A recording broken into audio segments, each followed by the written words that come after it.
Welcome in, welcome in. We live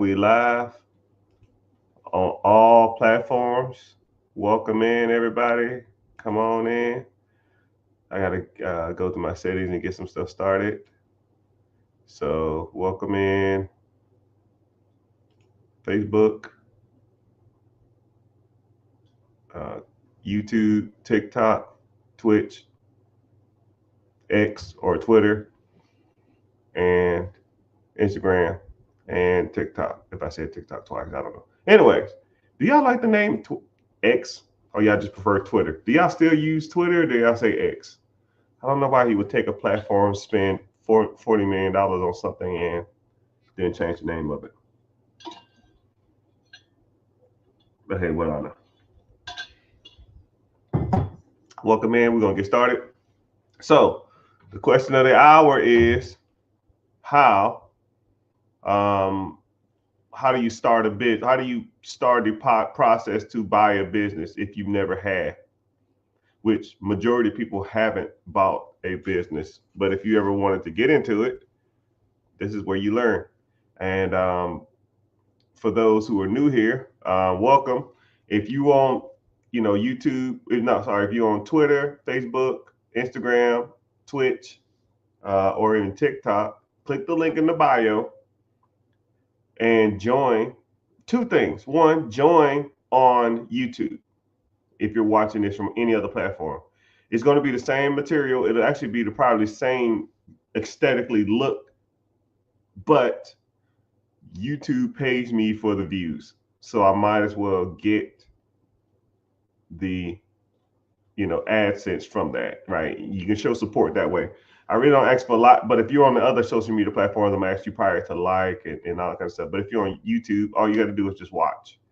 So yeah, I appreciate that. And also too, if you click the link in the bio or you click on my homepage and you go to either the richgetrichard.com or whatever the link sends you, it will either have a class that's coming up, and in the class we talk about buying businesses, buying real estate, business credit, wholesaling, just every type of method that you want to or heard of. And we talk about that. If you want to join, it's free. I don't sell your information. I don't do nothing with it, but I always like to, I have a team that's out there waiting to help people. So I always try to give a quick shout out. So, anyways, so welcome in, everybody. Welcome in. I see y'all coming in here. So let's get started with the question. The question is, if you wanted to buy a business and you never have, what would you? How would you do it, or how would you go about it? All right. So there's, the things you need to do before it. There's things that you need to do in the middle of, and there's things you need to do afterwards. So it's just not a okay. I liked it. It ain't like something at like Walmart or something. You see like a shirt. Oh man, I like this shirt. It fits me. Let me take it up to the cashier and just buy it. You know, it's a little more extensive as buying a home. So whenever you go to buy a home, if you never bought a home, so you go and you say, hey, let me view your house. And then you get a real estate agent. Generally, you'll get a real estate agent, and the real estate agent will show you around a whole bunch of different houses. And you say, oh man, I like this one. And they'll say, oh, okay, you need to get pre-qualified for the house. Typically, you get pre-qualified before you go in there. So you go and then you get pre-qualified. Now you know how much your budget is, how much you can spend. Let's say if you get pre-qualified for 400, they're not going to show you $1 million houses. It's kind of like that. So you get pre-qualified for the house, and then you go out and you go looking for houses, whatever you qualify for. And then once you find one you like, then you put in an offer, and you say, hey, I want to buy this property at, it's 300,000. I want to pay, 295 plus inspection and all kind of crap. And they'll either agree to it or not. Let's say if they do agree to it, then now you're in the closing process phase, or so now you got to do like home inspection, you got to do termite, you got to do flood damage, and you look for all that other kind of crap that you might have not just missed. And you look to see if the house is sound. And then if everything's good, um, on closing day, you close on the house. The finance company pays for the house, and then now you just move in and you make your monthly payment. Okay, that's the extent of a home. Buying a business is a little more detailed than that. It's because you're buying something, whenever you buy a home, you're going to live in the home. And generally, people pay their mortgage first. And you typically have a job, and the job pays for the mortgage. But when it comes to a business loan, especially when you're buying an existing business, they're going to look at the finances of the business. Hopefully, the business will pay for the loan that you're getting. So now they got to look at to see if the business can even support the loan. Because if the business can't support the loan, then they're not going to give you any money for it. It's about as simple as it gets. If a business costs, $20,000 a month, but the business that is bringing in $15,000 a month, then it's not a good deal, and then vice versa. Let's say if the business costs 20,000, but the business is bringing in $25,000. Well, there's a $5,000 surplus there. So now, in theory or on paper, that's a good deal. So one thing you need to do is you need to focus on you being the best person or making yourself more accessible to be financed for a business. Because if you think about it, you know, whenever you go to apply for a home, whenever you go to apply for a car, whenever you go to apply for a business, you gotta have some stuff together. You go to apply for a credit card and you gotta have a decent credit score. You want to go apply for a car, you need to probably have some money in the bank and or decent credit and or a job.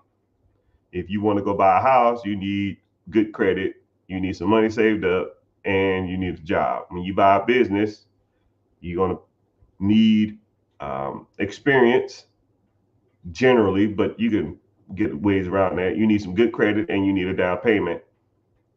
And you need to have some kind of ideal of where you're going to be at in the next 10 years or 30 years, depending on how long you're going to finance this business. So same thing to get pre-qualified for a business, pre-qualified for a home, pre-qualified for a car. You have to set yourself up to go out there and get this type of stuff. You have to, you have to, there a lot of things in life, a lot of people just wing it, and you can't wing buying a house. You can't wing buying a business. You have to know what you're doing, right? You gotta, okay, cool. I need to do this. Okay, well, focus on this. I need to focus on this. Okay, what I'm doing this, I need to focus on this. And you need to learn all these steps, right? So let's say if you do meet your credit requirement, and then you do meet the down payment requirement. Okay, well now you need to start finding and looking at businesses. Do they meet the criteria that you're looking for? Do they meet the financial requirements? Do they meet the time requirements? Do they meet um, any conflicting schedules? Because a lot of times people will buy businesses and they think they're buying a business, but they're buying a job. So they'll have like is one person I used to work with, um, and he came across a business for sale, and it had one employee, and the owner was there every day. And then I said, well, you got some options, man. You can either work there, and I think it was bringing in like $150,000 a year to him. You can work there for 150,000, or you can hire somebody else to do that job, and now you'd be making, you probably pay them 50, so now you're down to like 90. Do you want to hire somebody and make 90, or do you want to make the whole 150? He wanted to make the whole 150. And then he said, maybe one day in the future, I'll hire somebody out, but I want to learn everything about this. So whenever I ask somebody else to do it, then I know what's expected of it, which kind of makes sense. So, and I said, okay, cool. I mean, it's your world, man. But those are the type of things that you got to look at. It's just not, you know, Okay, cool. I'm gonna just take over the process, right? You got to see how many hours the existing owner working. Then you also got to do some other due diligence, right?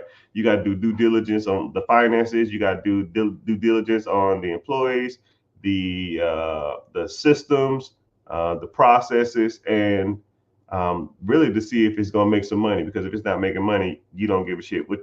You're not buying a system or buying a business that doesn't make money, right? At the at the core of any acquisition of a business, if it doesn't make money, why are we here? You know? And then whenever you do buy that process, are the systems and teams in place for years of longevity and success? You know, was there any weak links in or any kinks in the armor? Was there any weak links that you need to expose of and expunge of as soon as you get in? You know, is there any systems that were flawed that you need to revamp? You know, just for I'll give you some quick ones off top of my head that I always tell people to look at whenever soon as they take over a business. One, I'll say something like, how is uh, like the CPA like payroll stuff? Like how is it?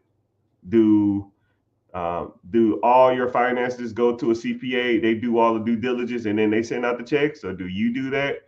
You just look at the hours and confirm the hours was worked, or like what? How's that process work? All right, is it flawed? Is it over convoluted? Is it too many hands in the pot? How is that? Okay. Something else that is how much debt was acquired for the previous owner that was not a business expense, a recognized business expense. There's some terminology for it, but I'm not gonna get into it. But I'll I'll just say it like that. So let's say if the owner had like a vehicle and they was using it as a business expense, but it's their vehicle. But as soon as they leave, I'm not gonna have that expense no more. So now am I gonna have more money coming in or less money coming in? Is that under this year's stuff? Is it current stuff?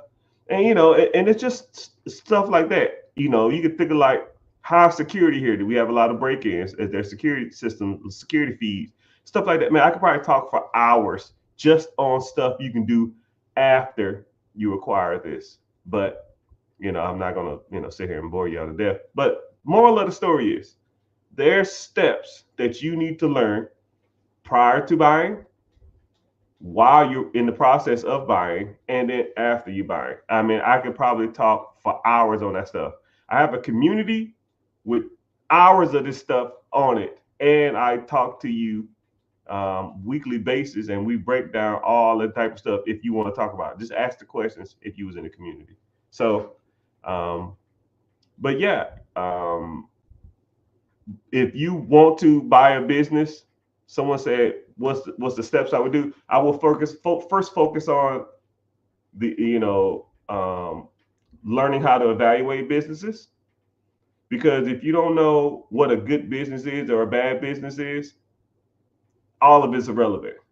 You know, the if I meet a client or a client signs up for a coaching program or signs up for a one-on-one or they sign up for a consultation or something like that, before I get started, I'll ask them 10 questions.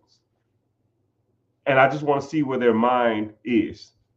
10 questions, 10 points apiece, 100 points total. Out of probably not even gonna lie, probably out of the 50 to 100 times I've done it, no one's passed. Nobody. And it'd be simple. It don't be simple questions. It's just you don't know what you don't know about buying a business, right? You have to learn, and I do it like that too because, and then after the lesson's over or the lecture's over, I'll ask the same questions again at the end, and everybody gets 80, 90, or 100 because it's you like, and while they're answering the question, they're laughing like, "Wow, why did I say that?" And it's not the fact that their answers are right or my answers are right or whatever. It's just a new way of looking at stuff. You know, it's just you don't know what you don't know, right? So okay, cool. So yeah, you need to learn how to start evaluating. You need to learn how to either raise capital or find money, and or you need to work on your personal credit, and then you need to start working on your business structure, right? LLC, EIN. Do you have a proper business? I'll give you a proper business email. Think about it like this: if you was a business, if you had a business for sale, okay, if you had a business for sale and you email me from uh, Bruce55HotLips at Gmail, no one's gonna take you serious, man. Nobody's gonna take you serious. But if your name was Bruce at um, LL, I don't know, Mad Hatters Logistics Group.com, people will take you, people gonna take it a little more serious. Or info at something. It's just stuff like that. You're shooting yourself in the foot before you even walk in the door. Before you realize you don't know how to evaluate deals, before you realize that you don't even know what to ask these people, before you realize that, man, this is probably a little harder than I want it to be. And what's bad part about it is a lot of people like me, I have to almost, I'm not gonna say beg, I have to, as soon as I start engaging with people, I have to say stuff like, hey, how you doing, sir? My name is XYZ. I'm from XYZ. I'm serious about buying this business or buying this piece of property. Could you please get back with me at your earliest convenience at this number or this email? I have to say stuff like I'm a serious buyer because there's a lot of tire kickers. And when I started, like, you can tell just levels of professionalism. And when you talk to people, you can tell, right? I'll even give you some more stuff. Like, just for example, you reach out to people on Facebook Marketplace sometimes, you don't even get no replies. What makes you different than me? Is this available? What do you think? Hey, how you doing, sir? My name is Mr. Richard. I am in the market for this particular item. I see you have it available. When's a good time for us to talk about this particular item? You see what I'm saying? It's not. It's just a level that you have to learn how to do. You have to be a little more professional, and a lot of people just don't know, right? And that's just conveying a message to a person. That ain't nothing about business structure. That's nothing about down payment. That's nothing about financing. That's nothing about SBA. That's nothing about nothing. That's just getting information from the owner about a business. They're not going to take you serious if you don't know what you're talking about. I promise you, because they start throwing around some jargon and you're just like, man, I don't know what the heck you're talking about. They're going to be like, yo, you wasting my time. All right. So, but I appreciate the question. So that kind of got me in the talking mood. I always like to answer a question and kind of get some things going, get some things talking. All right. So let's go. Anybody, and somebody else said, how many pages do you have? Most social medias, I have one. I will not DM you and say something about cryptocurrency. I will not DM. This is my disclaimer. I will not DM you and say I have a new amazing product. And even if you try to sign up for the free webinar, if you come or you don't come, I won't even message you afterwards, saying something like, "Hey, are you still interested?" No, I'm not that type. Right? I don't sell your information. I don't need to. I don't care about that. You want to come through? Come through. If not, when you leave, it is over. But yeah, I won't DM you or send you any information about that type of stuff. So that's not my style. But I appreciate you asking that question. That's a good question.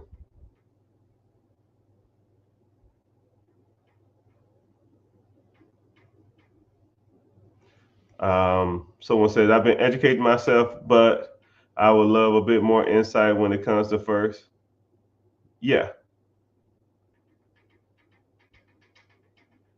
yeah. I mean, it's one thing to educate yourself on buying businesses, buying real estate, getting business funding, getting business credit. But a lot of people will still get into analysis paralysis. Yeah, I mean, I always use the swimming analogy all the time. I can go to the library and read every book on swimming. I can watch the Olympics hours on end. I can go talk to and associate with gold medal winners on swimming. I can have a best friend who lives next door who's a Navy SEAL. But it ain't nothing like getting your ass in that water. You got to get in the water to truly learn how to swim. And that's what a lot of people don't do. They're not getting in the water. They know everything about the water. They heard or heard some rumor about the water, but their ass is not in it. It's time to get in the water. Get in the water. Get in the water. Credit repair steps. Okay, cool. Good question. So with me, credit repair steps is pretty easy. I don't do like some of these other people that do a lot of this other stuff. It's pretty straightforward. What you do is you decide to get into the program. What I will do is I will send you a text or an email saying exactly what I need from you. The standard stuff, name, address, last four of your social, and whatever else, whatever other information. And I need a credit monitoring service because that's how we check to see if your credit is legit. So we're not going to go to your Credit Karma. We're not going to go to your Experian app and that kind of stuff like that. You just go to a credit monitoring service and it does pretty much everything there. So once we have that, then we get the disputing, right? It's 35 days per dispute, and we focus on 6 disputes. I figure if you can't get it in 6 disputes after going to 6 different people, because there's some things on people's credit that I don't care how good of a expert you are, you're not getting it off. And there's some things that are just itching to come off because of the certain laws and the consumer laws and that type of stuff, and FTC and that type of shit. But you have to kind of know what you're looking for whenever you're doing that type of stuff. So one thing about me and my team is we do it all for you. You sign up and then you just sit back and wait until it starts hopping up. And as long as you're not contributing to the downfall of your credit, then you generally should see some progress, right? Just us correcting all the misspellings of your name can increase your credit score. I had one guy, I did his name correction, and it was 78 points. His name was misspelled, I want to say 19 times on his credit.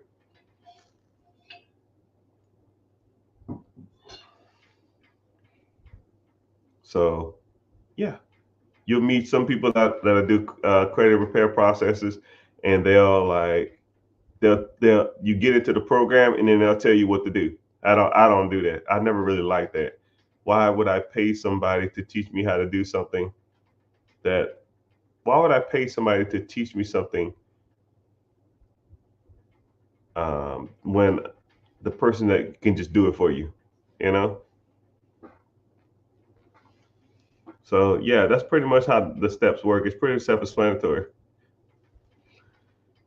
If I had to start to scratch all over with the 700 credit score, what would I do first? 3? If I had to start from scratch and I had a 700 credit score, I would business structure, raise capital from the banks, bird dog, wholesale, free cycle. I'm not even making this up. I'm not even joking, and I'm not even kidding, and I'm not just saying this for clicks, and I'm not just saying this shit just to make you please you and to sound cool. If I bird dog wholesale Triple threat house purchasing. I have a 700 credit score. If I have a strong credit profile, though, strong credit profile, business structure, raise capital. I would have an existing business. And I'm no crap. I have nothing, right? Let's say I need about $2,000. $2,000, no job, a 700 credit score. I would have $100,000 in probably 3 months, easily. 100 grand, 3 months, I'll be a millionaire in a year. No joke. I'm not joking. I'm not just saying shit just to get clicks and likes. I don't care about that. Wholesale, bird dog. Triple buy.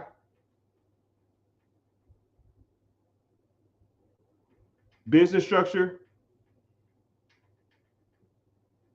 Raise capital. Business acquisition. Boom. I would with $2,000, I would have enough money for a down payment for a business in 30 to 45 days.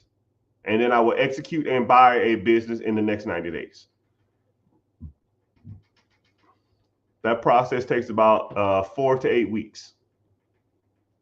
I would almost be having business deals lined up, knowing that I'm going to get the capital.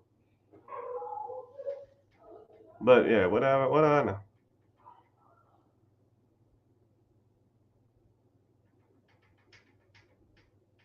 But what's happening? What's happening? The man with the plan. I tried to, but yo, appreciate y'all for being here. So let's get some likes up. If you on any of the social medias, Facebook, YouTube, Twitch, all that kind of stuff like that, just make sure you're following. And if you're on TikTok, make sure you just tap the screen for 15 seconds. That's the only price of admission I ask. And if you on TikTok or any of the social media platforms, click the link and then just go to my YouTube, because YouTube pays me. It's really not a lot, but it is, free money. It's almost my electric bill.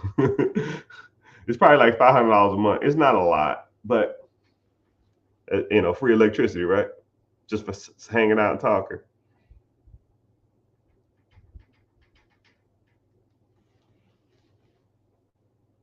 My window and solar cleaning business is not doing hot right now. I'm 24, a 700 credit score. I've never taken a loan.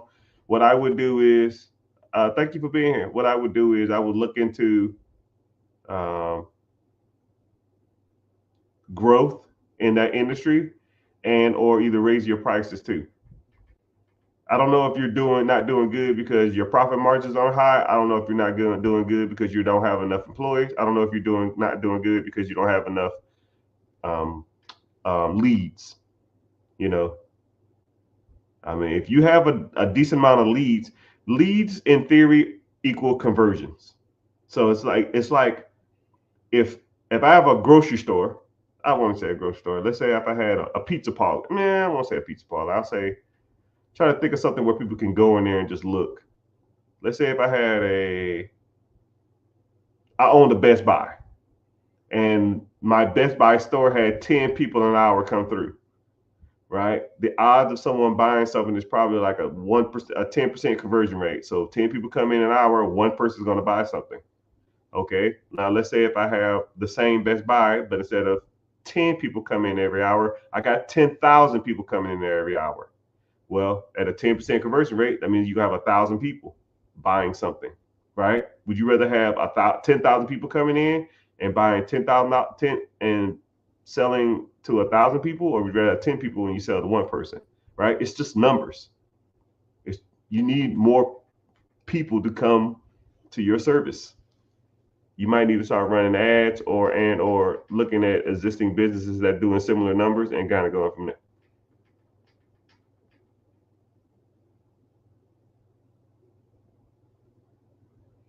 Be completely honest, you claim in your niche, it makes me nervous to try. Hey, well, you got to go out there and try some of this stuff, man. I mean, I don't know what's nervous about it. It's just business and money and numbers. You know, is it a lot of risk? Everything has risk. Driving a car has risk. You know, statistically, how many people get into car wrecks? What you do? Not drive? I'll wait. Of course you drive, because you got somewhere to be. Just like buying real estate. If you want to be successful, you want to be rich, you want to have the Ferraris, you want to have the Lamborghinis, you want to have, you know, the boats, the yachts, the vacations, you got to take risk, right? I mean, it's about as simple as it gets. You're not going to do it from a 9 to 5. You know, the statistics on that, not a lot of people who work a 9 to 5 are wealthy. It's just not happening unless you got a high dollar skill. You got a high dollar skill, you bringing in $300,000 a year? Probably not. The average person in America makes $54,000 a year. You might can do it if you maximize your 401k and dump $1,000 to $2,000 a month into a ETF or something. But yeah, what, at 55, 60? And then you shit, 65, you don't want the money now, though. You got to get some of that short-term money coming in, sir.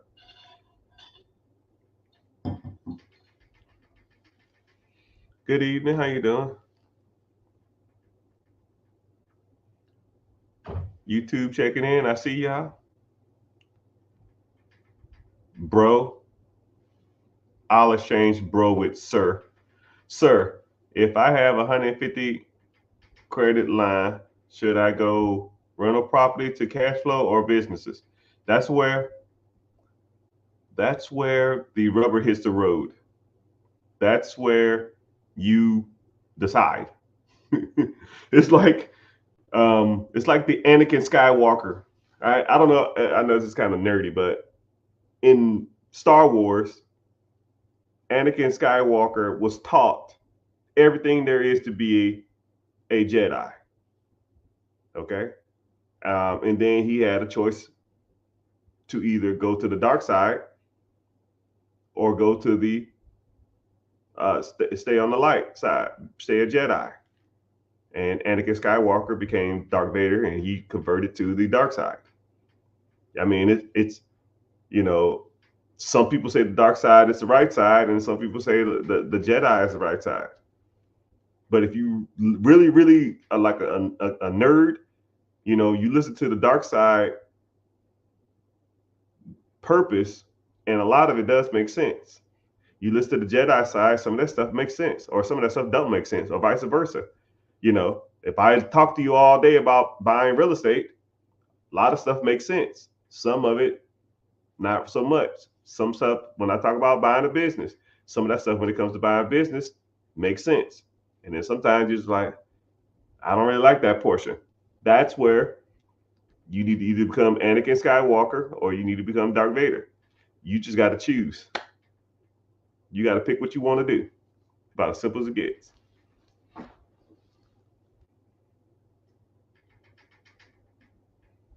But what's the best business? What is the best starting business to buy?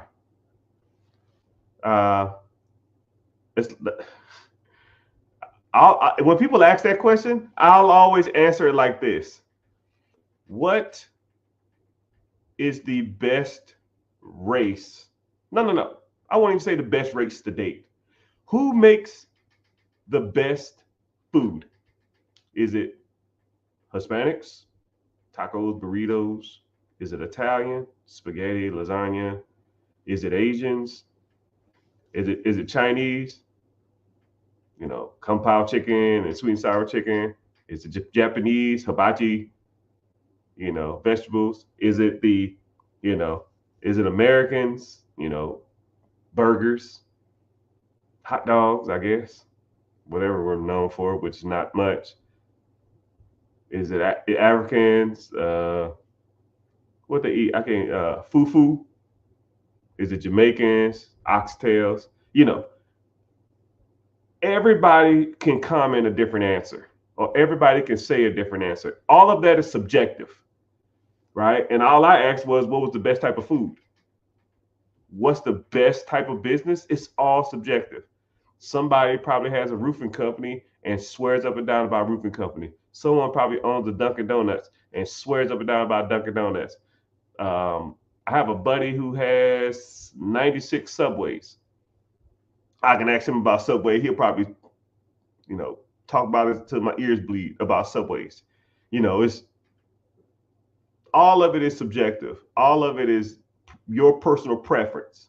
What do you, a better question, what do you find interesting? What could you do for free? Do you like food preparation? Do you like to cook? Do you like to bake? Do you like construction? Do you like design? Do you like working with your hands? Do you like talking to people? Are you a people person? Are you a people pleaser? Right? You got to ask yourself those questions before you can't ask somebody opinion on what you find interesting. It's just about as simple as it gets. Like one thing about me, I'm a sucker for home design. I love home interior design. I would want to buy. I never seen one before. I would love to own a staging company or a home decor store, or even like a furniture store that specialized in like high end furniture. I would love it. I'd almost do it for free. You see what I'm saying? What would be the best business for me? I would do that all day long. If I ever find one, I've seen a couple before for sale, but they didn't make sense financially. I'm just waiting. And also, I love talking about real estate. So anything that has to do with real estate, I'm on it. So it just depends on you. It depends on you.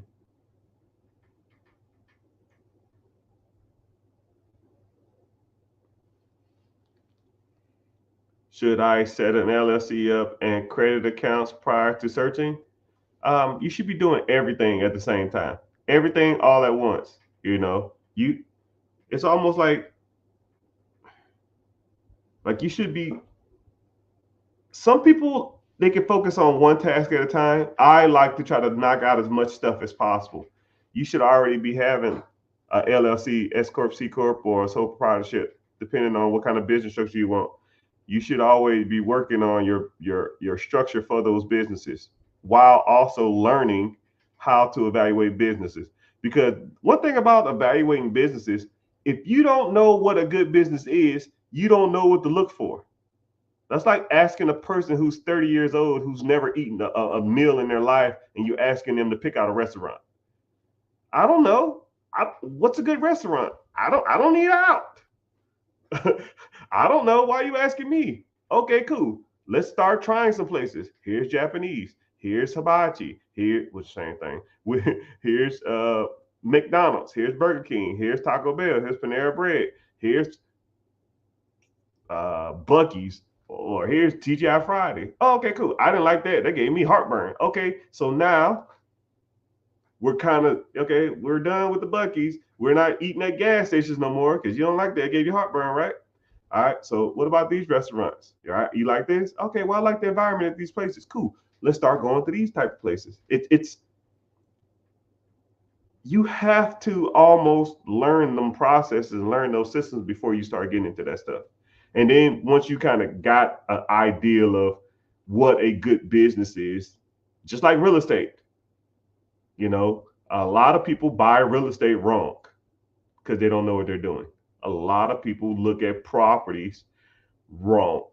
I know a lot of people, whenever they say, I'll ask them, are you interested in buying real estate? Or they say, yeah, I'm interested in buying real estate. And I get the same thing every time. I've been looking in my area, but there's nothing to buy. There's nothing good to buy. And I'll say, I think that's bull stool.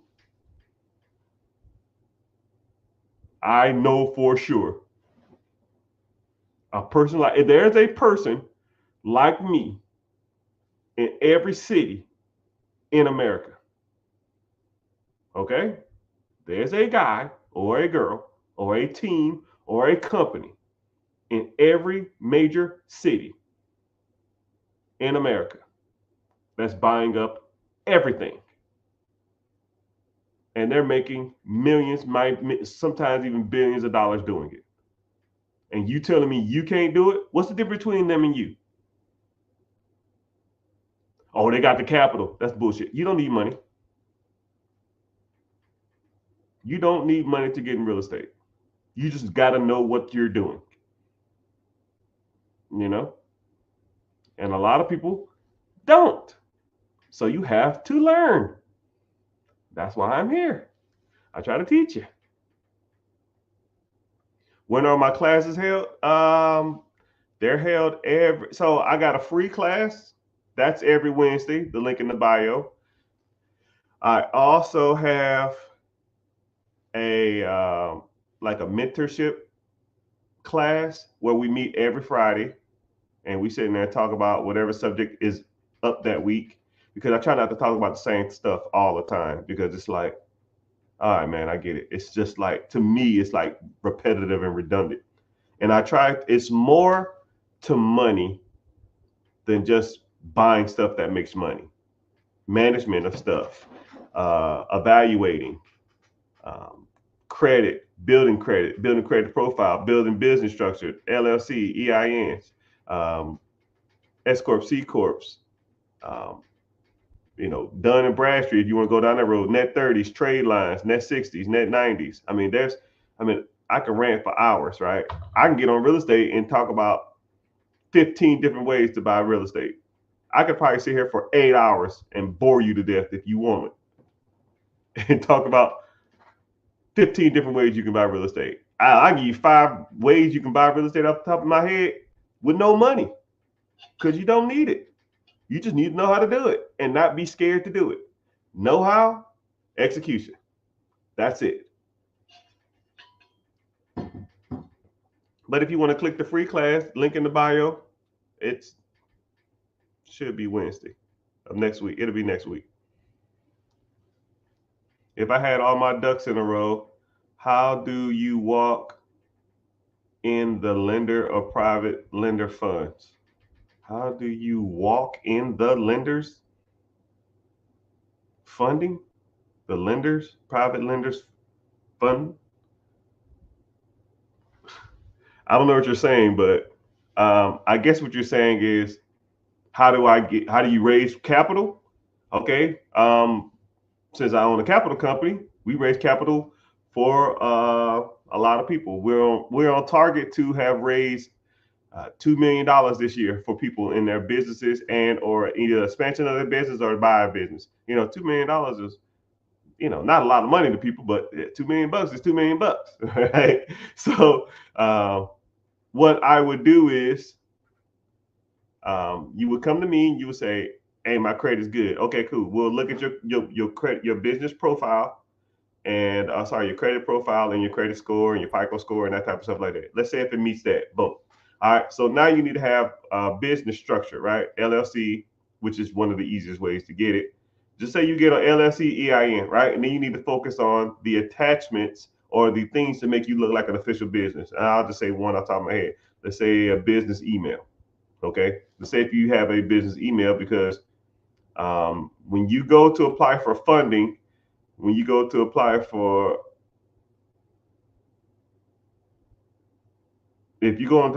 funding and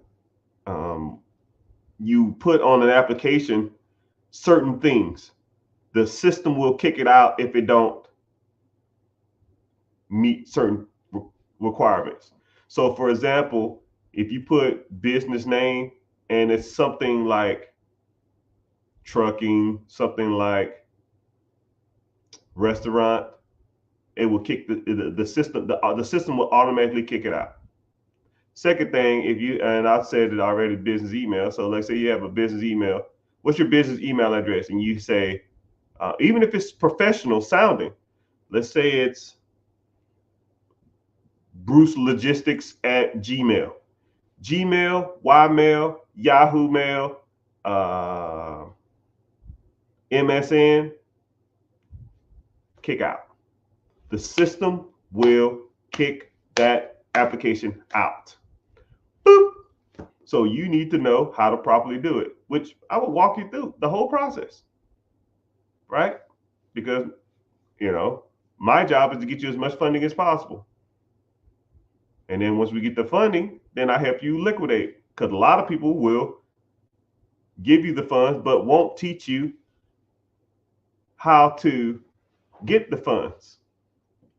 They won't teach you how to get access to the funds. They'll just they'll teach you, or they'll give you the funds and then they say you're on your own. And then you try to liquidate lines of credit and it's like 30%, 35%. You're like, what the fuck? I'm not trying to pay 35% to liquidize. And then you have to go do something like, yo, buddy, I got to slide my card and then, send me the money back and that kind of crap. No, that's amateur hour. We don't want to do that crap.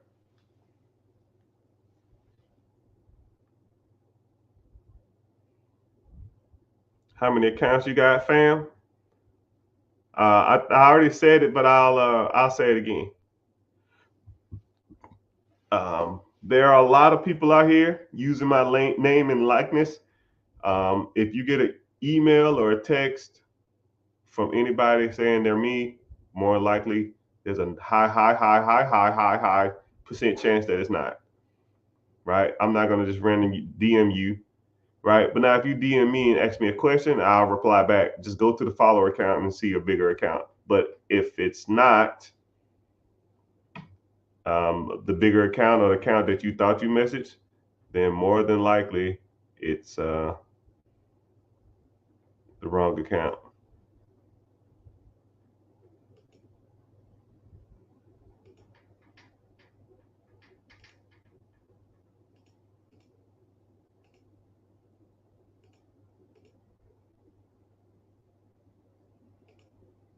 Don't ask me, $1 million, baby. Don't ask me. Give me a sec, peoples. Grant Cardone ain't got ish on this guy. Yeah. I hate bragging, but I think I'll blow Grant out the water. But I just need to sit down with him. I want to debate all the guys. Your guru, your guys, your financial guys that talk about this money thing. Okay, cool. Put me in the room with them. I'll even make it a subjective, like everybody in there get to cast a vote. And whoever wins will walk out of there with, I don't know, 50K. Any of them. I'll take them all on. There's only like 2 people that I probably would be not necessarily afraid of, but I don't even think none of them. I think 99% of everybody out there is trash. And I would debate and sit and have a good a live debate. Yeah, they don't want this. They don't want none of this. All your gurus are kind of trash. Guy hooked me on the H. Somebody else said the same thing. I get like multiple feeds. Someone says HML. Someone got me hooked on HML. What the hell is HML? Am I tripping? I don't even know what that means. Is it like a joke or something? Someone look that up for me, please. I don't even know what HML.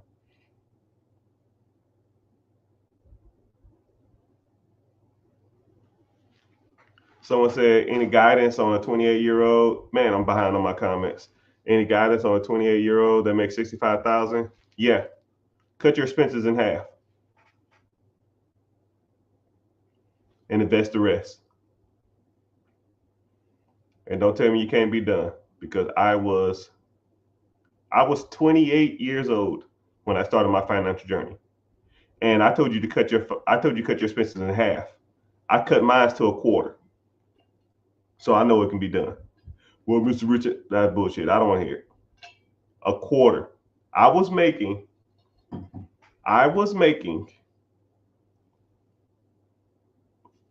in the military as a E3, E2, E3.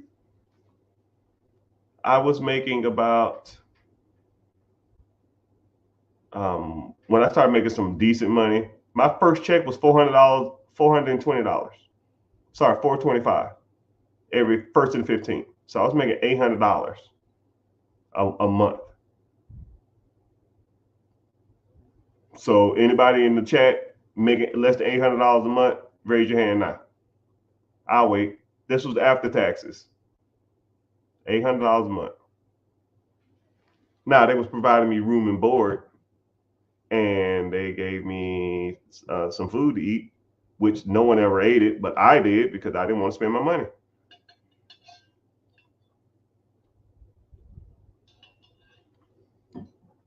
But after I moved out of the dormitory, they gave me they increased my check. It was 11.25. 11.25 or 20, I'll call it $2,300 a month. $2,300 a month is close to about $27,000 a year. And I was living off about 7 to 8 grand a year. No eating out, no Netflix, no cable, no entertainment, no vacations. I mean, some people say they want it. You know, people like the idea of wanting to be rich and successful, but they don't want to put in the work that are rich and successful people do. You know, and then sometimes it's so weird. I didn't take a vacation or want to do nothing for like 5, 6, 7, 8 years, and I just got used to not doing stuff. And to this day, I'm almost like, go where? France, I'm good. Africa, man, I'm good. Hawaii, I'm good. Let's go to Disney, I'm good. I just don't want to, right? Because I got used to not doing anything. My body just, my mind, it's hard to turn it off when you do it for so long. It's kind of like the gift and the curse. I'm sorry behind on comments.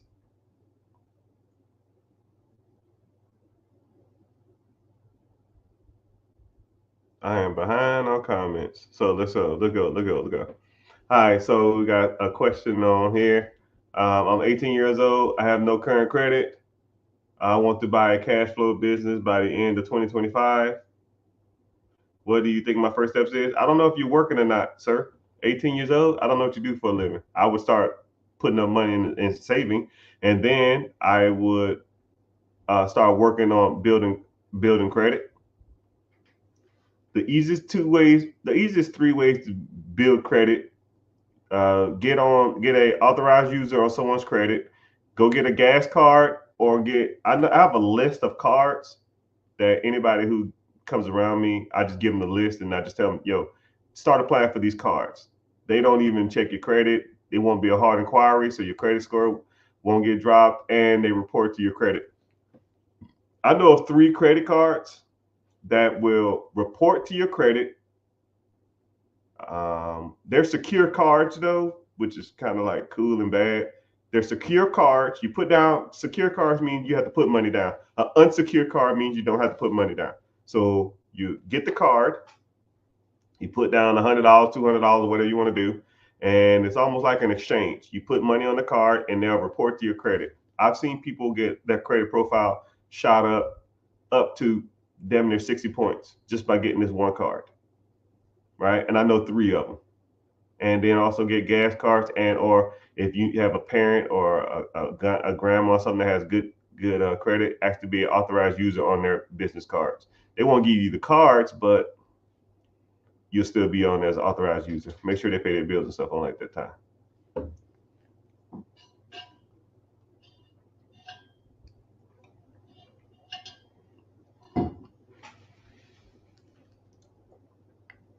Shout out. There you go. There you go. Boom. Shout out. Hello. What's up? You know, it's kind of funny. The new social media sites, it shows, it's like so like laggy. And I hate how it like wants me to invite people up. Someone says, Should I purchase a 4-bedroom, 3-bathroom townhome or purchase a 4-2 house for a rental property? First of all, I'll focus on cash flow. Typically, townhomes have HOAs, and HOAs are pretty much a cash flow sucker. You know, if you got a $300 HOA every month or a $250 HOA, let's say if one property is producing $500 cash flow and the other property is producing $600 cash flow, but it has a $250 HOA, so now your 600 goes to 3.25, 350, or whatever, whatever the numbers are. I don't know. So now, and then what's crazy about it too is if you don't have a tenant in there, not only you have to pay the mortgage, now you got to pay HOA on top of that. So now you even losing more money a month.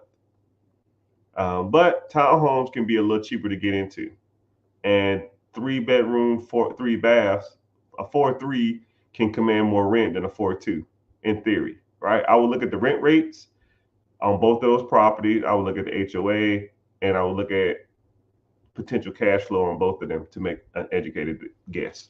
That's what I would do.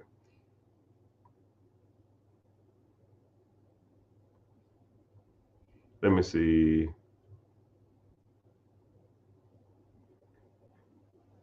Oh, Solo, what's happening?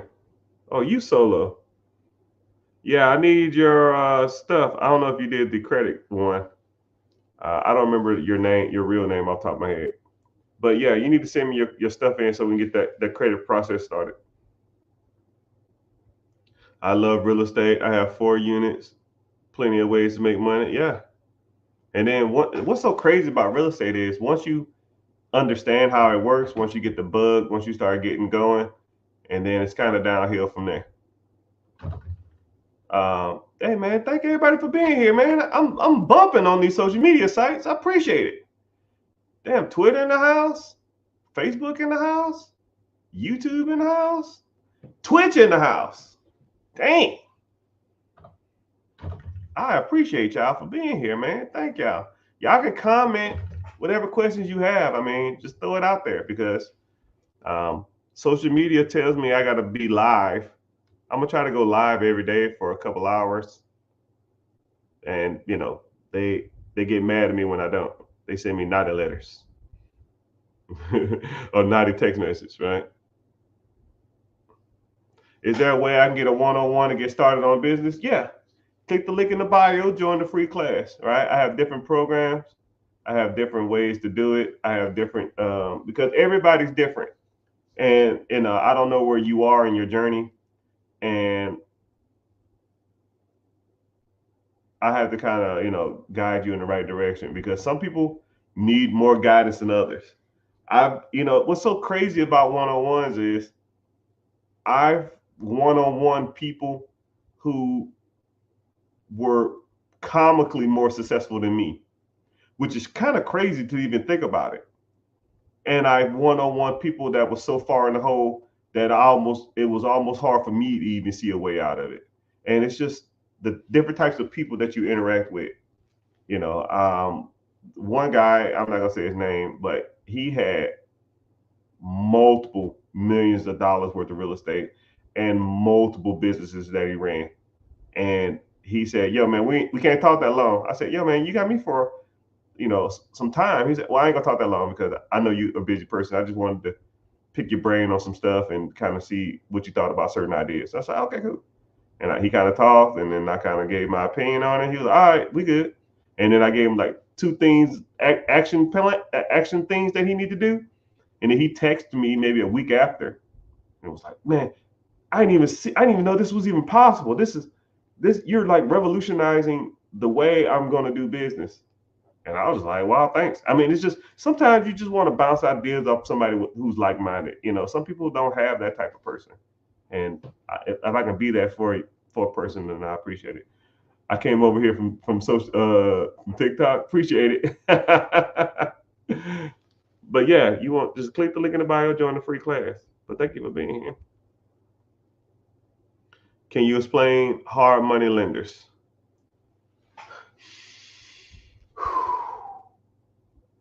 Okay. Hard money lenders is when you look at to buy a piece of property and the hard money lender will loan you money on the asset. They will give you the money for the purchase price. They will give you the money for the construction, but they call them hard money. I heard two reasons why they call them hard money, because they loan money on hard assets like real estate, and the terms are a little harder. And it's short-term lending. The hard money lender objective is not to loan you money for 10, 15, 20, 30 years. A hard money lender terms generally are within a year. So for example, I always use basic numbers to make this a little easier. Say there's a property for sale and it's a real crap hole, and let's say it's $100,000. You're going to you say, okay, cool, I want to buy this. How much work does it need? It needs $50,000. That's $150,000 total. And let's say the after repair value ARV is 219,000. I'll say 225 or something like that, just to make it easier. Everything in the neighborhood is selling for 225, but you got this property for 100 because it's a dumpster fire. So you go to the hard money lender and you say, hey, I want to buy this property. I have it under contract and I want to purchase it. Well, how much it costs? It costs $100,000. How much work does it need? It needs $50,000. Okay, that's what we're going to do. You need to put some money down. I need 10% of the purchase price. So 10% of the purchase price is 100,000. That's 10,000. Wow. $10,000. You need to come up with the down payment. So now you have, they put up the 90, you put up the 10. Boom. 90% or 10% down on the purchase price. So they buy the property. Boop. Now you need $50,000 to repair it, and they will give you the $50,000 to repair it. Generally, that comes within like a draw system or a payment plan. However, you and her or him come up with it. Sometimes they'll do, okay, you start working on the property, start getting some stuff going, and as you go along, I'll just reimburse you. Or sometimes they'll give you an initial draw. Okay, it's $50,000. Here's $20,000, and then after $20,000, I'm gonna come. Once that's gone, I'll come back and look at it, and then I'll give you another, 15,000, and then I'll come back and look at it, and then I'll give you the rest of it. It's a draw system. You pull a little bit, use it up, pull a little bit, because they're not just going to send you a check for, oh, here you go, $50,000, and you going off to Vegas or something like that. They're not stupid. But that'll be $150,000 total. But their terms are a little hard money. So instead of you paying like whatever you pay for your loan now, let's say 7-8% or some crap, 6-7%, they're going to be generally like 10%, 11%, 13% or something like that. So I'll make it easy and say 10% just to make this conversation easier. You borrow $100,000 to buy it. You borrow $50,000 to renovate it. That's $150,000. 10% of $150,000 is $15,000. So your total is $165,000, but you're going to sell it for $225,000. So let's say $225,000 minus let's say $165,000, right? The difference of that is $60,000. You're going to pay a real estate fee. Say the real estate fee is, I don't know, 20 grand or something like that. And what other fees and stuff you got, it's going to be about 20 grand. So now you walk away with $40,000. So who made money in this process? So let's go. You put 10% down. So pretty much you got the property. Someone probably wholesaled it to you, or an investor sold it to you. The investor made money. The hard money lender gets their 15%. You get $40,000 because you sold the property. Your construction guy who renovated the property for $50,000, they probably, made $15,000, $20,000 off of that. The real estate agent made their fee. The closing agent, the title company, and the person who just bought a new property, or bought a property that's completely renovated, they win. that's why hard money lenders do so well, because everybody in that process makes money. You bought a house, pretty much renovated it and sold it. You created damn near 8 jobs. And you fed a lot of people. Once you start doing that and getting your name out there and just start doing stuff like that, you will make so many friends and you'll make so much money, because now they're like, you need another property? I still got some more money. Come on now. That contractor, yo man, I'll flip this property. You got another property? The investor, yo man, I got another property to sell you. Right? Real estate agent, I'll sell that property again. Homeowners, people need houses, especially when they're renovated. So now everybody makes money in that system. So that's how hard money lenders make money. And a lot of people probably even know hard money lenders even exist. So if you ever get bored, whenever you get off here, or just do it, you can do it real quick and come back. Get off the app, search hard money lender, your city, and you count how many you see, and then come back and tell me. And you say, wow, damn, I didn't know this shit even exists. Yeah, of course you didn't. That's why you learn. Someone said cap. Man, get the hell out of here. Oh shit. Last property I did, hard money. I don't like to tell my business, but I did well. We'll leave it at that. Are you mostly a real estate investor? Are most real estate investment loans 15-year loans? No, they're mostly 30. What about that old man in Florida? I don't know what that means. I'm so behind on the comments, I apologize.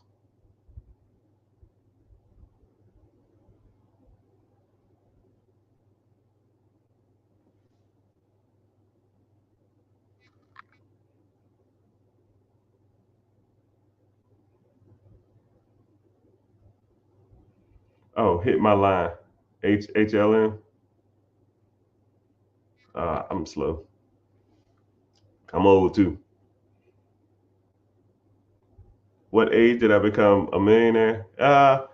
It's kind of weird. I think if I had to give it a number, I think it was 32. If I had to give it a number, I think it was 32. But I still don't feel like it's just a metric. Actually, yeah, I started at 28. No. What was it? 28. I joined the military at 24. I got out of the debt my sister and my mom got me in at 25. I saved up $10,000 by 28. Then I started. I bought my first property at 28. I saved up $10,000 by 27. That's it, because I was at year 3. 28, I bought my first property. And then 29, I bought my second. And then I just kept buying. I bought a lot of them that year. And I think I was like 32. And I did the math on it. And I went and showed the missus. I was like, I think we're millionaires. She was like, why? I said, look at the numbers. What does that say? She said, yeah, I think we are. It's like, oh, don't feel like it. I got problems just like everybody else, right?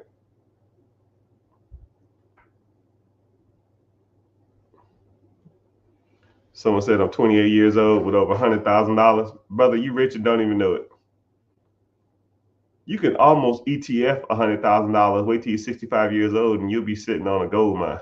You know what? I'll do the math on that. 28 years old. 28 years old. I'll even do it realistically. 100,000 wow. ETF. 38, 48, 38, 48, 58. 58.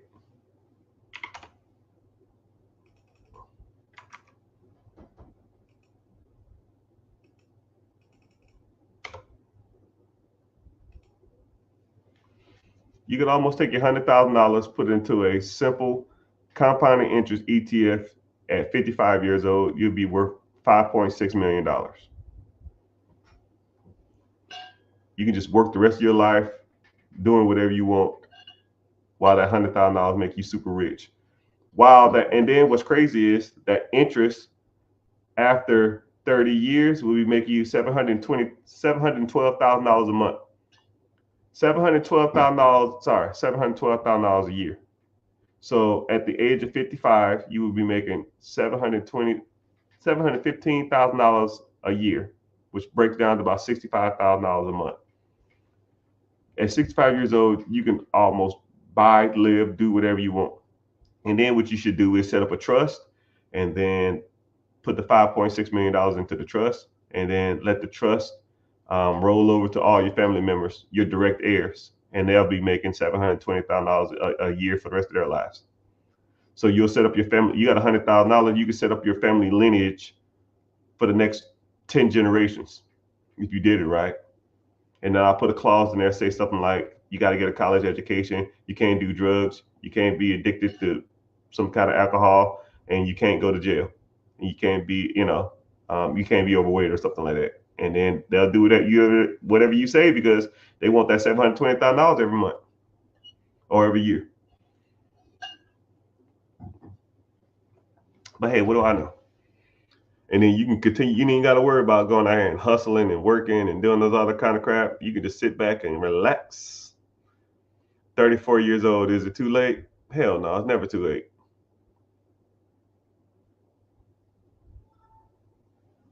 Do a service-based business. Like, I'm trying to get caught up on comments. I'm so behind. Service-based business like laundromat, self-storage. Yeah, do whatever you want. What would you say to someone starting slow? There's no such thing as slow. Just start. I want to buy a small business. Yeah, you just got to get started.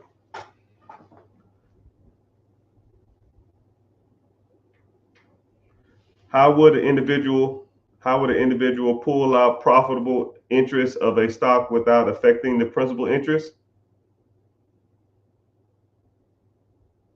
I don't know if that's a serious question, but whenever you invest into a compounding interest account, the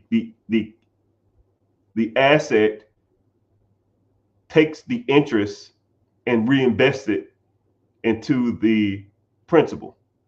So, for example, you have $100,000 in a stock or a compounding interest account. The compound interest, let's say that year it made 15%, right? 15% of $100,000 is going to be 15,000. So you can either take the draw, take the 15,000, or you can reinvest it to the principal. So now you have 115,000. And now let's say that next year it does 16%. 16% of 115 is, I don't know, 17,500 or something. I don't know. Now $17,000 can be distributed back to you, or it can be reinvested. So now instead of 116, now you have 132. Now 15% the next year, and it just keeps on accumulating, right? And then one day you have $5 million or something like that, and then you say, hey, you're still paying interest, right? Yeah. Okay. Instead of putting that interest into the principal, I want to take a interest check, or I want to receive payment from the interest. And they'll say, okay. So the principal won't grow, but you'll get a check. And it's really dependent upon the year's return. So what's crazy is a lot of people don't understand that either. So the stock market fluctuates. It goes up and down. Some years, man, and you have to pretty much explain to people or break this down to people. Some years, the stock market does 39%, 40%. And then some years it loses 10%. But on average, it does 10.1%. He said, great answer. You mean? All my answers are great. So you have to average it out. Let's say you have an account with $1 million in it. 1 year, it'll do, and you just want to receive an interest check every year for the rest of your life. You got $1 million in there. 1 year, it'll do like 39%, and you'll get a check at 39% of $1 million is 337,000, which is way more than the average stock market of 10, 12, 14, whatever hell index fund or mutual fund or national stock tracker. You look at SP 500, and then the next year it'll do negative 10%. So you're like, well, damn, okay, I'm not gonna get no money this year. But you got 3.5 times that the first year. So you have to like be rational with your money. You have to understand that you was only supposed to get $100,000 year one, right? But you got $300,000 year one. So that $300,000 is going to pretty much have to last you whatever the average of your cycle is. If the average cycle is doing 10% a year, you got 30% the first year, you might need to hold on to this money, ration it out for the next 3 years until you start getting more money. But if you know what you're doing, it's pretty much not a hard concept to figure out. If that makes sense, kind of. You talking about good answer. That's a good question, sir. I appreciate that. Someone said they just signed up. I appreciate you. See you there. I appreciate it. Michael, what's happening? I see you. CMC, my brother from another Chuck E. Cheese mother. What type of trust? That's subjective. You have revocable trust and living you have revocable trust and living revocable trust. You know what? I'm not getting into trust. I don't want to talk about that. It's certain trust you can set up. If you want to set that stuff up when you have $5 million in an account, get with a lawyer. It's like trying to explain to you a plan that's not wanting you to be effective for the next 30 years. I get it, but you know.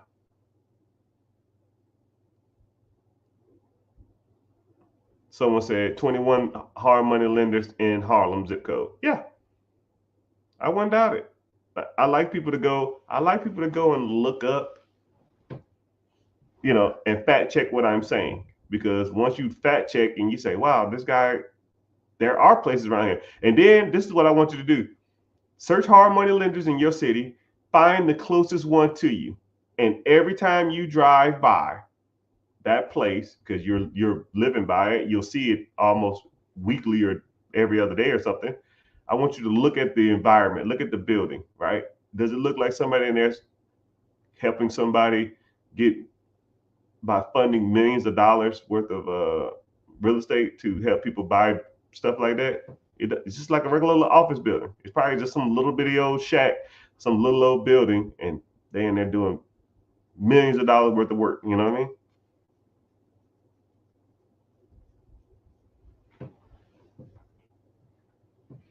Never mind, I'll find someone like you.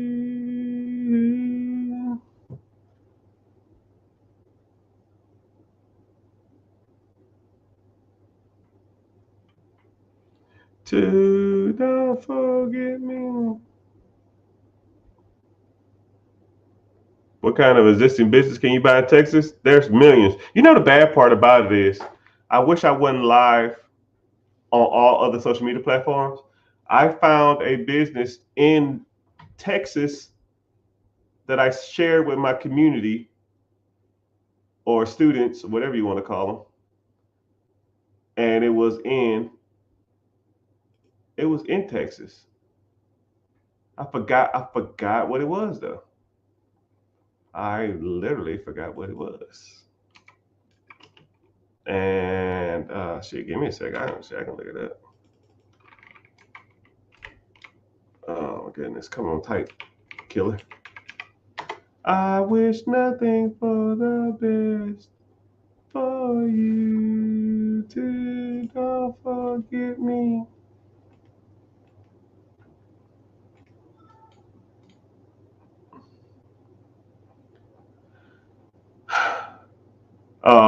No, this was in California. Okay, yeah, here we go. It was a fast food restaurant in Dallas. The asking price was 130,000. It was in a food court in a busy mall in Dallas. They wanted $130,000 for it. The owner profited $110,000 last year. You buy it for 130, it profits 110. in Dallas. I mean, some stuff you can't beat, man. I buy something for 100 and I get all my money out in a year. Can't beat it.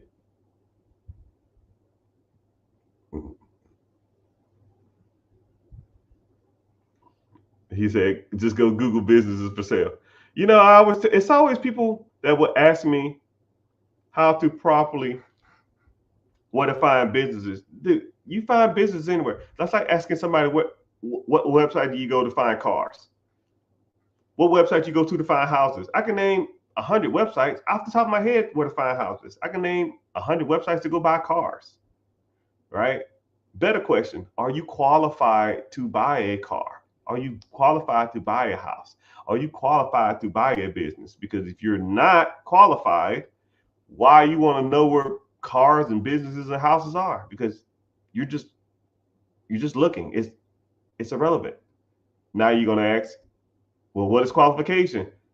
Okay, and then I'll walk you through that, and you say, okay, I'm qualified then, or I'm not qualified. I'll work on that. And then I say, okay, cool. Here you go. Here's the business right here. Is this a good business?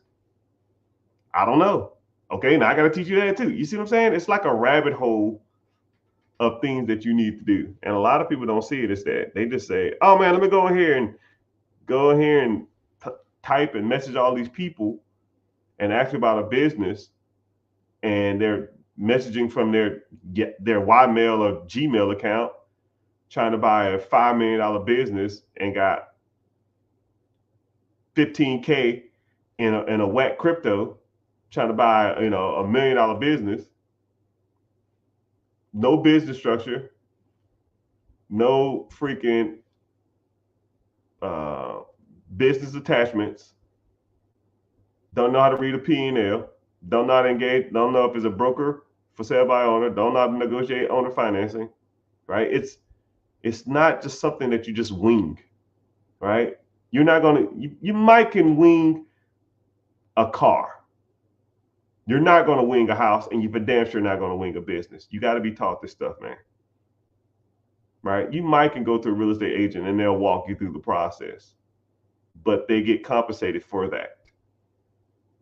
And you come to me and want to know how the process works, it's the same thing. I want to be compensated for my time. Right? Do you work for free? You know, I don't. Right? I am now technically, but it is what it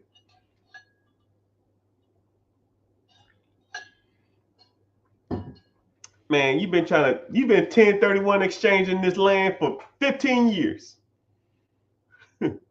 I'll be happy when you sell it, because you won't come in here and tell me. I'll be happy to sell it.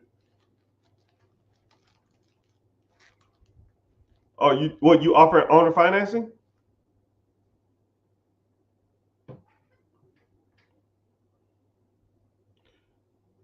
Do you think starting a storage unit business is great entry-level way to get into real estate? The best way to get in real estate, to me personally, is your first primary home. You're going to put the person more likely will walk you through the process. Secondly, it's less credit requirement. Thirdly, less down payment requirement. And fourthly, you're going to need a place to live. So more than likely, you can afford it if you get financed approved for it. So it's like, you know, and a lot of people always want to run before they crawl. You know, hey man, I'm trying to buy an apartment complex before I have a primary house. I'm like, well, why? Because I'll just stay in one of the units. It's like, well, why?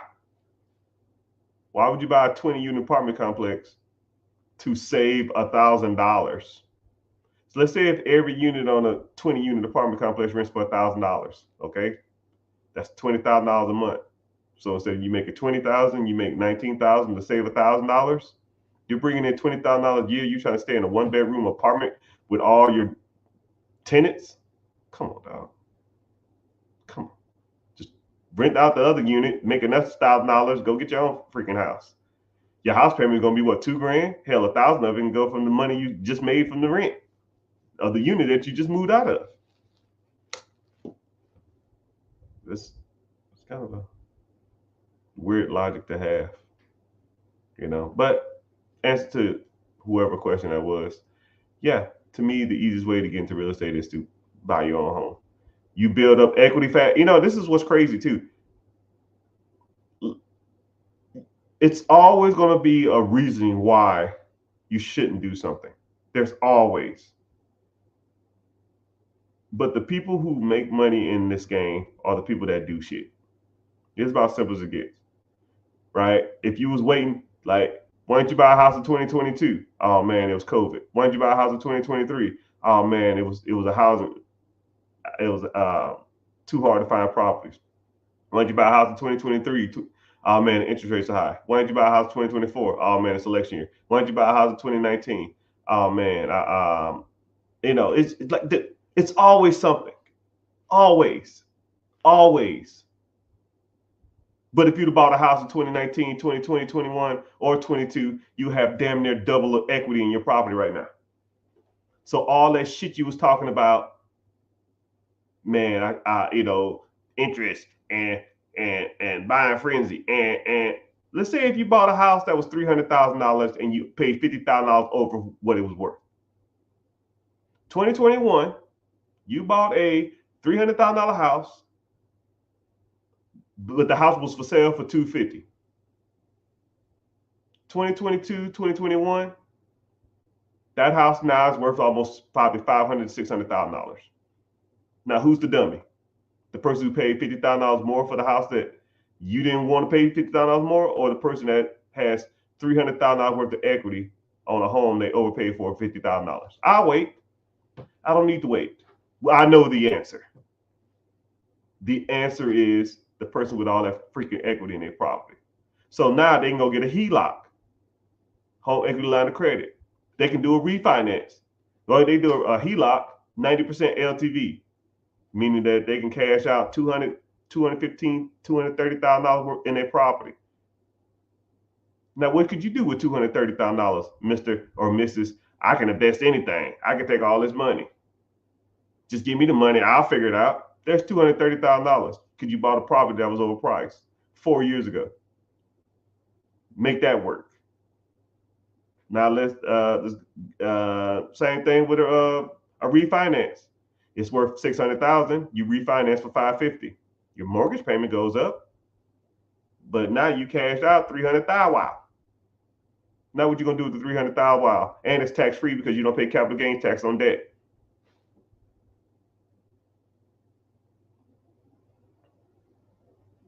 Right? So now you don't pay capital gains tax on that debt. Now you got $300,000. You might got a higher house payment, but $300,000, you can go out there and buy. If you put $20,000 down, you can go out there and buy 15 units. Let's say every unit paid you $500.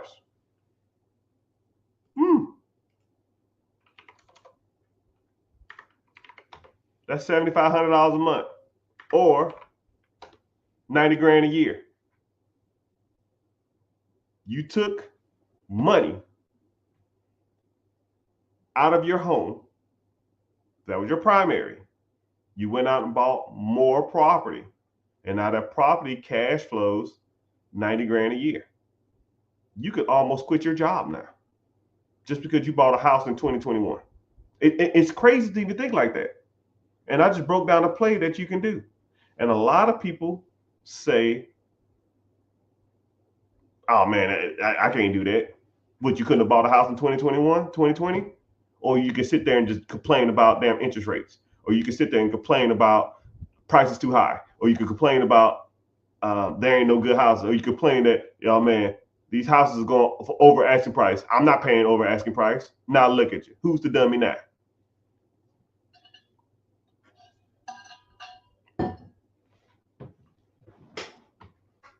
Numbers lie. Well, people lie, but numbers don't.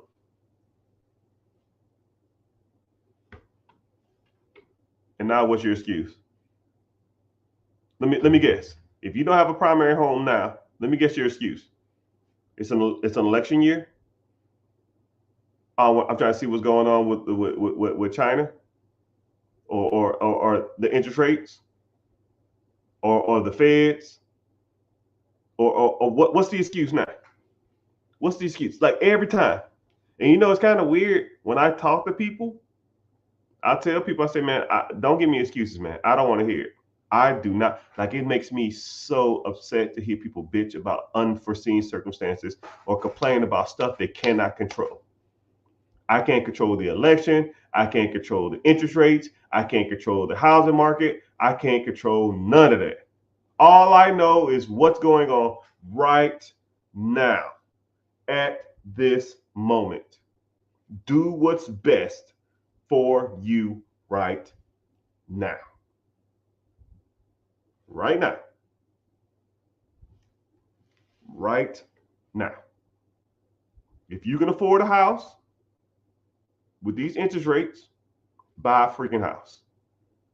If you can't afford a house, you need to start making more money. Or you need to go get a down payment. Work some more money and then cut the fat, get you into a primary house. Because real estate ain't going nowhere. It's not going anywhere. A good analogy I like to use is I have a family member who has a home, and they had a home since 2012. And they said, yo, man, I'm thinking about buying a second home. I said, to rent it out? I said, yeah. I said, well, what you waiting on? Oh, man, I'm kind of nervous about it. And I said, do this. Go onto your phone, find I don't remember what it was. Find a home that you're interested in, just like it. Find like 3 or 4 properties that you're interested in. And anybody can do this too. Find 3 or 4 properties that if you had a limited amount of money, you would more than likely 99% chance buy. Just like it, right? Go to your notes on your phone, put in the address, the date, today's date, and how much that house is for sale for.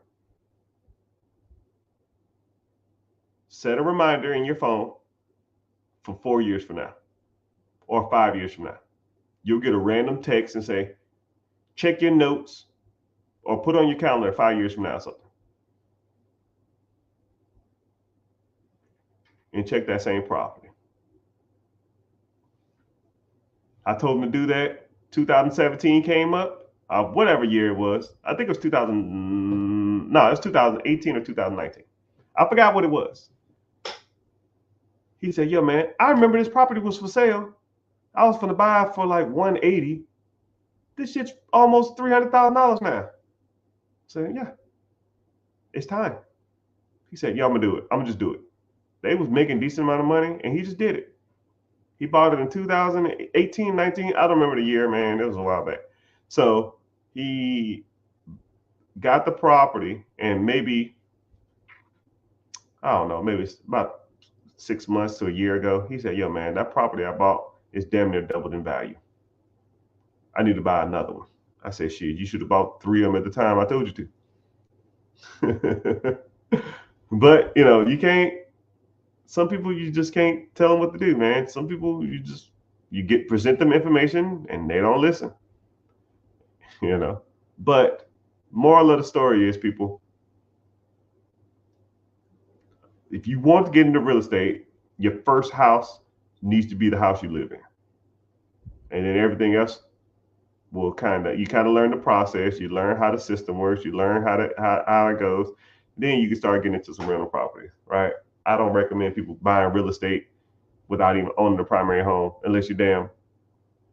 Only person that talks like that is ass clowns like Grant Cardone and stuff like that. He don't know what the hell he's talking about. I sold my primary residence to buy. But shut your ass up. That shit's dumb as hell.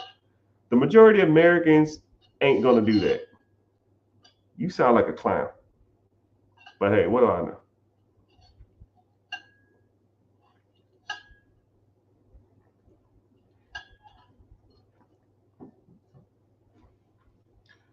is the maintenance cost on a home. My personal experience, maintenance costs, equity, and appreciation will always trump maintenance, right?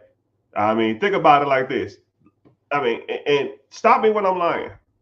Let's say if a house called, let's say if you bought a house in 2020 and it was 250,000. A $250,000 house in 2019, 2020 is probably worth about almost $500,000 now, right? About around about. If you want to give me some areas or some specifics in your area, I know for sure a majority of homes doubled in the last 5 years with inflation. A lot of them went up in value a lot. I made a lot of money. I already know they did, right? So let's say that's 200. I'll even make it easy. I say $200,000 worth of equity over the last 5 years, right? That's $40,000 a year.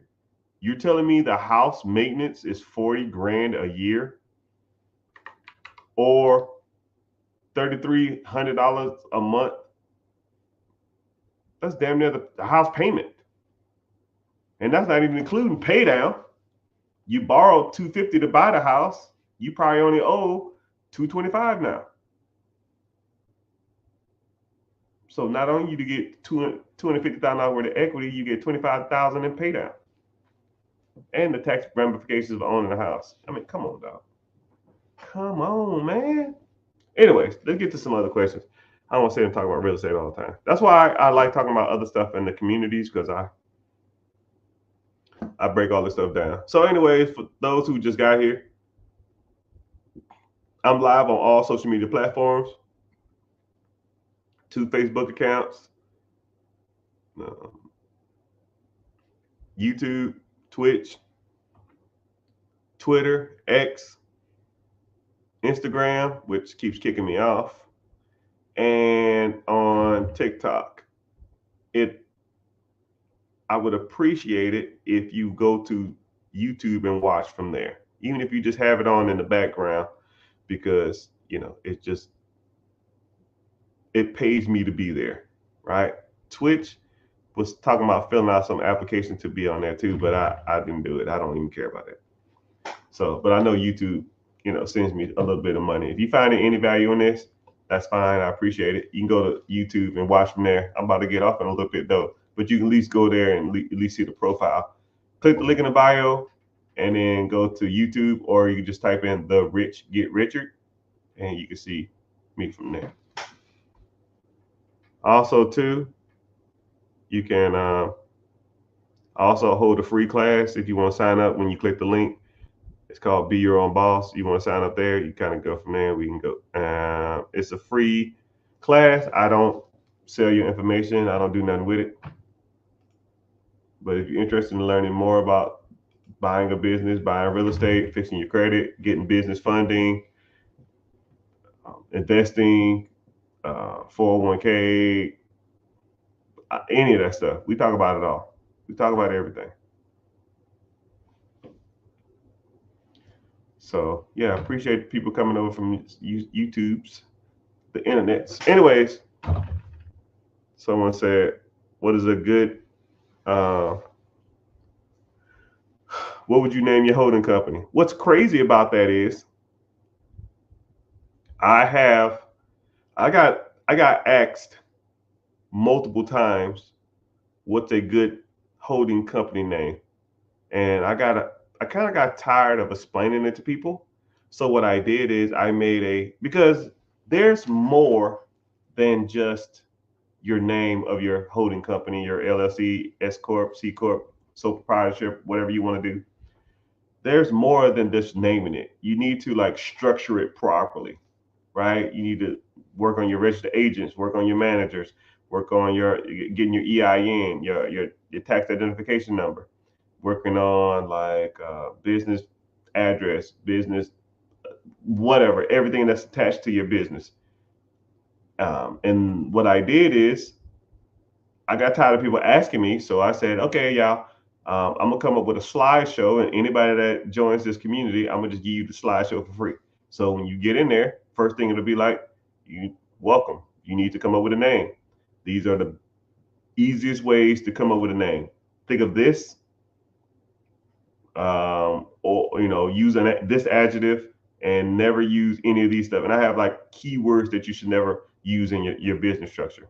And then I talk about registering with your Secretary of State if you want to register your Secretary of State, but there's faster ways to do it than registering through your Secretary of State. So it just depends on you and depends on how you want to do it. And then there's other ways to do it too, like going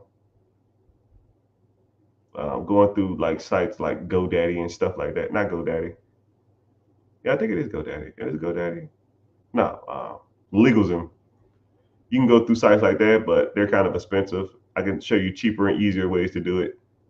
And then you got to focus on, all of the other kind of stuff like operating agreement and that type of crap. But I'm not gonna get into it. But yeah, I made a slideshow and it pretty much walk you through the slides. Somebody in the community told me, "Say, yo, man, I need to come up with a LLC name and get everything attached to it so I can go for business funding." I said, "Okay, cool. Here's your slideshow. Go through it and let me know when you're done." It was like 45 minutes later, and it's like, "Yo, I'm done." It's like, "What do you mean you're done?" I did it all. Business, everything attached to the business. Requested the EIN from the IRS. Had the LLC. I mean, just everything. I was like, 45 minutes. Damn. He said, "I wait for this, and he was pretty much done. So that's why I create stuff like that, because I like people to I like to be streamlined. I don't want to be sitting around waiting all day for something to happen. I just opened up a holding company in 2 days. Too easy, right? Do you help with all that, or are we on your own? I don't know what I mean. Yeah, if you need help, yeah, I can help you with it. Just depends on what you want to do. Like, I don't want no nuances, questions. Some of this stuff you just got to figure out, but I will get you pointed in the right direction. It ain't gonna be like holding your hands like a toddler. It'll be, okay, go to these websites, fill out these forms, and let me know when you're done. Okay, I'm on section 5. Like, dude, come on, man, figure it out, man. I'm on section 3.1. I mean, okay, it says your address. What's your address? uh, Let me see. Do you believe the FOMO investors who haven't yet invest into NVIDIA should start looking into NVIDIA tag amongst companies such as computer chip manufacturers for quick results? Uh, I first of all, I like NVIDIA. NVIDIA is pretty much the hottest thing since sliced bread. If you don't own, I'm not going to tell you what to invest in. I don't want people to come for me, but if you've never heard of NVIDIA and or don't have any stake or any money in that company, you are probably living under a rock. I call it the Terminator chip. It's like the chip that they're going to build Skynet out of. If Skynet came out of a company, it'll be NVIDIA. It's pretty much the biggest and baddest AI chip processor manufacturer in the world. So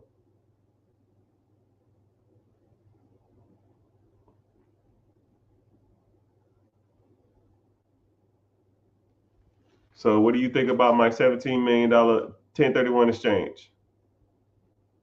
I don't know what that means. You want me to buy it? I don't know what you're asking me.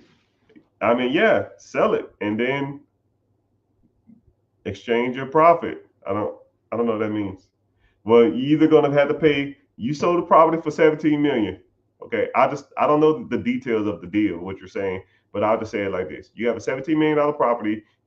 You're trying to sell it, I think, and you're gonna have to pay capital gains tax on that when you sell it, or unless you do a 1031 exchange and roll over the profits to something else, or you can just refinance or take a HELOC. You won't take a HELOC on that. You can just refinance the property at 75% LTV, which 17 million, you probably get, I don't know, 12 and a half maybe.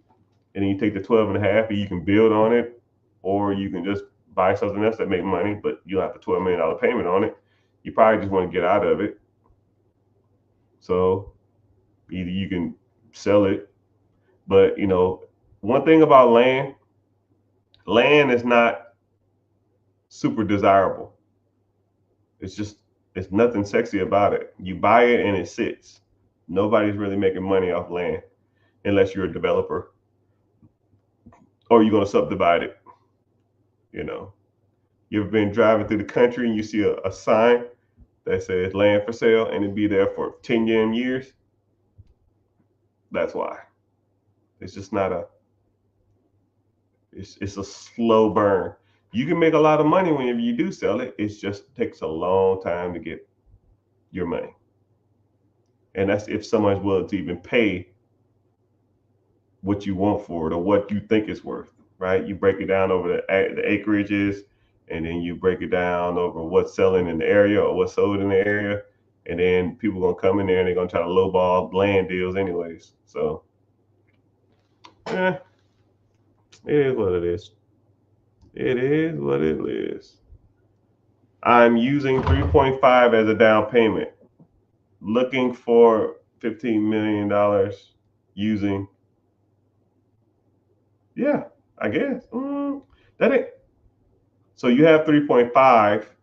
Oh, okay. So you have 3.8 that you want a 1031 exchange, so you don't have to pay capital gains tax on the 3.8. So now you're trying to roll over $3.8 million into a deal that's 20% down, which would be 15 million. Okay. Let me do the math on that. 3.8 times 20%. So come on, computer. Come on, World Wide Web. 3.8 times 5. Yeah. 19 million. 15 to 17 would kind of do it too. You can put about 25%. So 3.8 times 4, 15.2. Yeah. You can do 25% down. Okay, I see what you're trying to do. Yeah. Are you trying to, buy an apartment complex? What do you mean? I don't know what you want to do, Lewis. There's $15 million apartment complexes out there. Somebody will give you a loan. If you need me to do it or help you find somebody, yeah. But I ain't cheap and I ain't free. Just letting you know. But yeah, if you want to, you just need to get financing or get pre-approved. Get your credit right. Credit and make sure that down payment is ready. Get that 1031 exchange form ready. And pop a property. But now if you're talking about like developing and stuff, like, dude, I'm good, right? Just buy something that already cash flows. Why finance something that doesn't make money as soon as you buy it? You're just buying a headache. I think that's what it is. If that makes sense. I think that's what you're saying. Best middle class business to start. Oh, hold on, I got you. We don't start businesses, brother. We just buy existing ones that yields great results with less repercussions, right? There's risk in everything. Best middleman business? I don't know. I don't look at it like that. To me, a middleman is providing a service from like B2B or something like that. But B2B businesses are some of the best businesses to get into. So it's one thing to service a customer and it's another thing to service a business. Servicing a business can make good money. Servicing people are wishy-washy, right? Businesses are always going to be around. You know what I mean?